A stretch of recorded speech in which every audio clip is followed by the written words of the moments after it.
Yung guys, magandang araw, vlog na naman. Nandito nga pala kami ngayon sa TD Mart Traders. Yon, shout out. Ngayon nga pala makikita nyo kung gaano kamura yung mga binibili namin dito. Yon. At kung makikita nyo, yung kamatis 11 pesos lang. Oh. Magkano yan nga pala kung bibilin sa atin. At ito nga pala sibuyas, 99.15 centavos lamang. At tapos ito naman bawang, magkano din kung bibilin, gaano kadami yan, magkano lamang yan kung binili namin dito sa TD Mart Traders. Yun, shout out TD Mart Traders. Dito na nga pala kami lagi namimili ni Angel.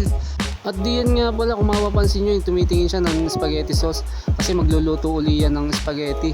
At sa mga hindi nga pala nakakaalam, masarap nga pala magluto yan ng spaghetti. Yun.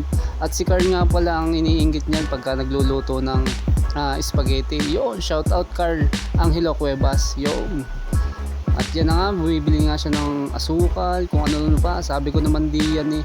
Aba, pagkatapos mo naman bumili ng para sa iyo, ako na may ibibili mo. Mahirap yan, ako yung driver, ako hindi mo ibibili. Sabay sabi sa akin na, oo naman, ibibili ko, basta ako ibibili muna ng akin. Yun, maraming salamat talaga, Madam Angel. At pagkatapos nga pala niyang mamili ng para sa gamitin sa spaghetti, andito naman kami sa mga bilihan ng mga dilata. Sabi ko nga pala huwag pagsamasamahin ng shampoo at sabon at saka mga asukal tsaka mga seasoning at yan nga binababa niya isa-isa. At dito nga pala may napansin ako, hindi ako makatiis, katagal kasi mamili ako. Pumili ng bibili ko, nakita ko itong mega sardines. Yun, shout out mega sardines. Itong masarap guys eh, kung alam nyo lang yung igigis at sasabawan tapos lalagyan ng talbos ng sili. Talagang inam lalo pa pag nag-uulan. Di yan nga, sabi ko wag kuha ng kuha, checkin din ang expiration. Nangyari ako din ang nagtingin. Check. 7 check. Question before June 7 check.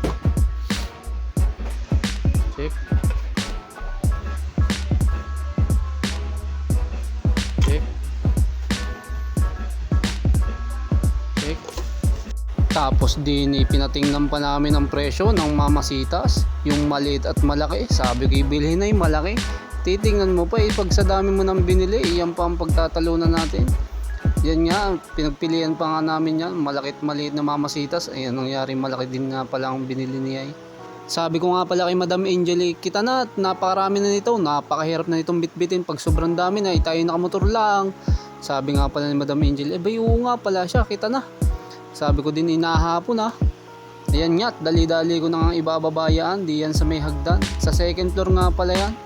Sa baba nga pala ng TD Mart Traders ay mga bigas, mga gulay. Yun nga pala ang mga tinda nila doon.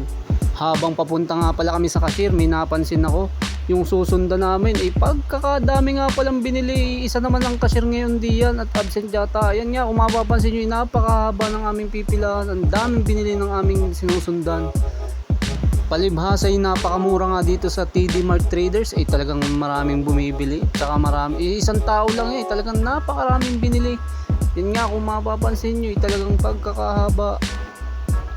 Iyan napakarami.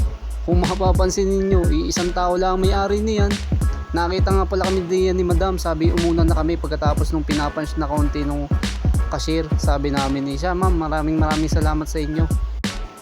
Yan nga palang dalawang basket na nasa pa ako. Yan nga pala lang yung binili namin. Pero marami na rin yan.